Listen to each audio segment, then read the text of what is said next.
মুগ্ধা সারি আরে নাই তো না হাজার না যাবা এ শালা শালার বাপ ওকে ওকে ওকে এটা কি ভিডিও দেখলাম রে আচ্ছা, ভাই? আপনারা বলেন, আব্দুল এটা খালেক যদি সত্যি শরীফপুরের হয়, মতো একজন মানুষ তাহলে যদি এভাবে প্রকাশ্যে তারা কিন্তু এরকম নিষেধ নেশা করে পান করে, নেশা যে ধূমপান দ্রব্য করা গ্রহণ নিষেধ। করে, এটা মানে আসলে কি নেশা গ্রহণ করাটা করার তারা আমাদেরকে নিষেধ করে যে নেশা করা যাবে না। এখন আমার প্রশ্ন হচ্ছে, যদি ওনারা আমাদেরকে নিষেধ করার পরে ওনারা যদি নেশা করে, তাহলে বিচারটা কার কাছে দেবো?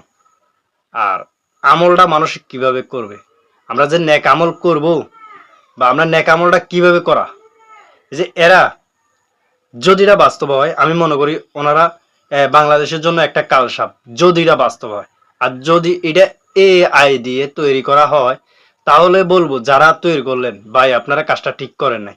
কারণ একজন হুজুরকে, একজন আলেমকে যদি আপনি খারাপ বলেন, তাহলে ভাই এটা ঠিক না। আমরা AI ব্যবহার করতে পারি, কিন্তু AI দিয়ে খারাপ ব্যবহার করব, এটা দরকার না। আমি সবার কাছে অনুরোধ করে বলি যে এই ভিডিওটা যদি সত্যি হয়ে থাকে, তাহলে এসব হুজুরকে কি করার দরকার বা কি করণীয় উচিত, অবশ্যই কমেন্টে বলে যাবেন। আর ভিডিওটা শেয়ার করে অন্যকে দেখার সুযোগ করে দিবেন।